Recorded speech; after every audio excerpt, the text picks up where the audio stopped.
Peace be with you. Friends, we come to this wonderful feast of the Epiphany and that great account in the Gospel of Matthew of the journey of the magi, of the three kings. What is it about that story that so beguiled the poets and the artists and the preachers over the centuries? It's a marvelous story. It's kind of a mystical story. It's a little bit puzzling and odd, but it also bears a very profound theological truth, which gets us very close, actually, to the heart of biblical revelation. What do we see? Well, these magi, Matthew calls them magoi. We're not exactly sure what that means. Wise men, magicians, astronomers, astrologers. We know that in the Chaldean culture of that time, the Babylonian culture, there was a tradition of stargazing. So they're looking up into the heavens with a kind of scientific curiosity, a bit like scientists today. Also probably a bit of astrological curiosity. But in the deepest sense, they're looking for signs of God. There's a theological curiosity that's in their search. So they see the sign, the star, and once they see it, they leave their own country. Now, why? Because they know that star is the sign of a newborn king of the Jews. Now, we've heard the story 1,000 times, and we don't really think much about it, but pause there for a minute. So here are these people at a high level of the Chaldean culture. I presume patriots. I presume that they were connected to the traditions and history of their people. And they see a star that's announcing the arrival of the king of a foreign country. And because of that, they up and leave and go in search of that king. Well, think for a second. I mean, it might make some sense if an American had some kind of sign of this guy's the next president of the United States, so I'm going to go try to find him. Or if someone from China, had seen a sign of a future leader of China. But wouldn't it be a little bit odd if I were to say to you, yes, I saw a sign, and because of it, I'm going to France to acknowledge the new president of France. You say, well, I don't get it. I mean, why? A Frenchman maybe would do that, but why are you, as an American, paying attention to the ruler of the French? It brings up this issue, and it's central to the Bible, of the national and the transnational. The national, that we're connected to our own people, our own tribe, our own language, our own way of life. Sure, and you see it all through the Old Testament, that the ancient Israelites are very attuned to their own history and traditions. And they indeed will build walls around their cities to protect them. They have laws and they have prohibitions that are designed to define them as a people, absolutely. But, alongside that insistence, you find in many places in the Old Testament this keen awareness that Israel is not for its own sake. Israel, in its distinctiveness, is finally for the sake of the whole world. There's something transnational in the very heart of the national interest of ancient Israel.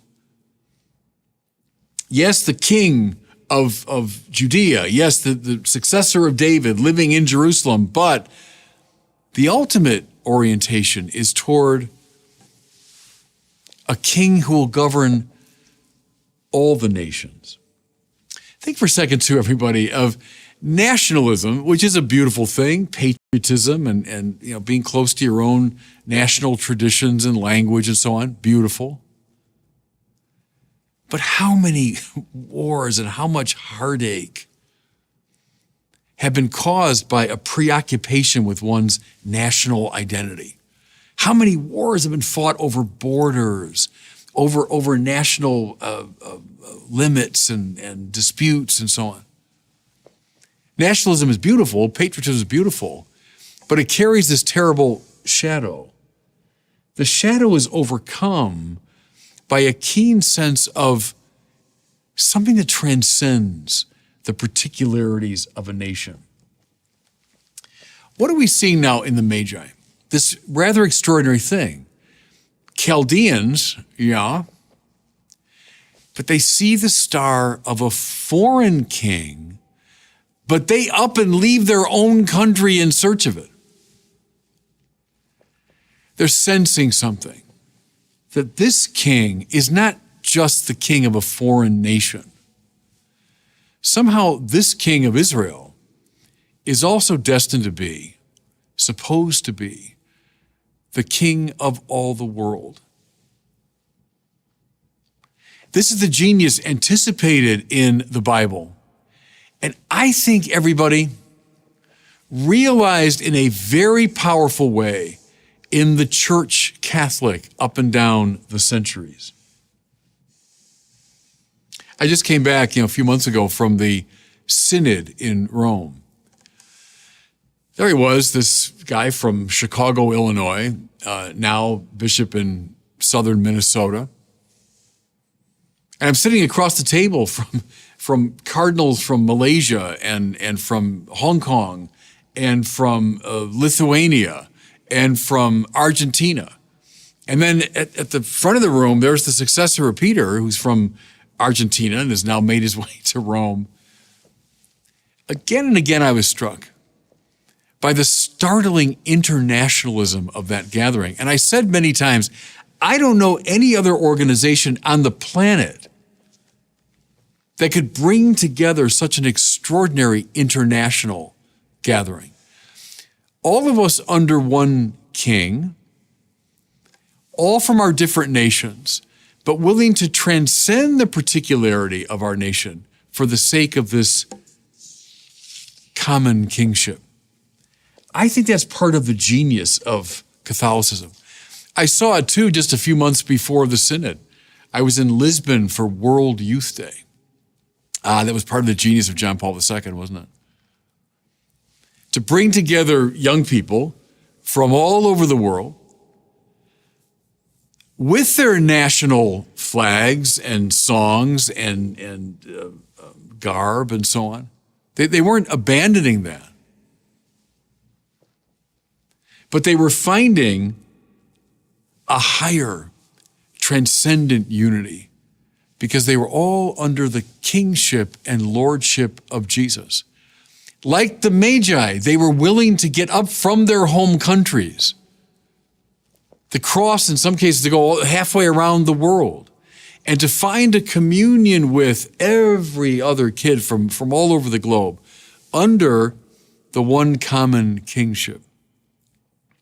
Think for a second of the power of the symbol of the Star of Bethlehem. What's the quality of those heavenly bodies, the moon and the sun and the stars? They can be seen from everywhere. France or Germany or the U.S.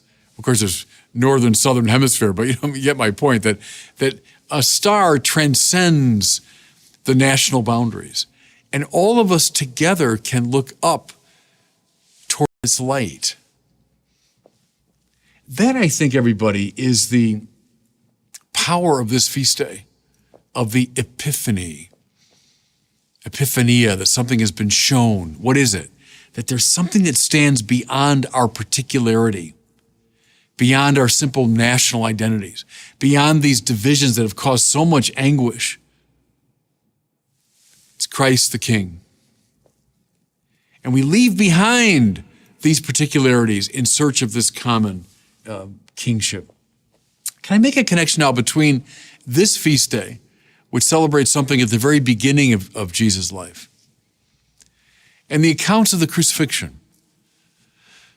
What do we find there? That Pontius Pilate nails to the cross of Jesus this sign: Jesus Nazarenus Rex Judeorum, Jesus of Nazareth, King of the Jews.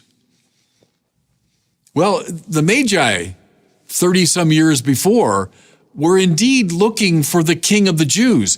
But what did they know? The King of the Jews was not just for a particular people, but the King of the Jews was meant to be King of the whole world. Does Pilate at least implicitly know the same thing when he insists that that sign be put up in Hebrew and Latin and Greek? In other words, in all the major languages of that time and place. He meant to mock Jesus. Hey, let's make sure everybody sees this sign. But in doing that, he became unwittingly the first great evangelist. He was saying exactly what the magi intuited 30 years before. Yes, this one who is the unexpected king of the Jews is also meant for all the world.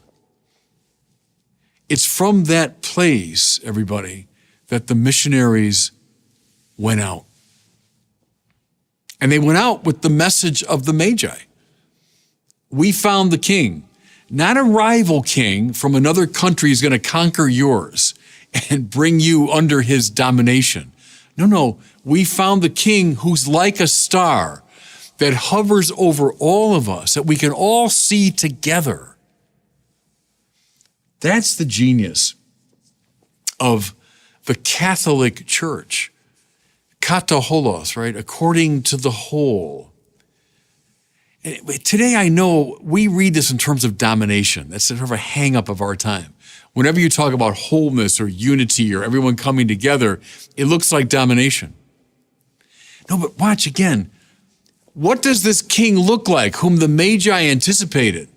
What does he look like? Not like Caesar, not like Napoleon, not like Stalin or some domineering figure. He looks like this crucified criminal, his arms outstretched, powerless, stripped of all the goods of the world. The conduit of the divine grace to the world. That's the king, everybody. That's the king. That's the star. That's the one who lures all of us out of our self-preoccupation, lures all of us out of a hyper-identification with one people and nation and background, into this beautiful Catholicity, this beautiful internationalism that has marked the church at its best from the beginning. I think that's one dimension, anyway, of this marvelous feast of the Epiphany. Something's been shown to the whole world that we have this King of Peace who draws all of us together.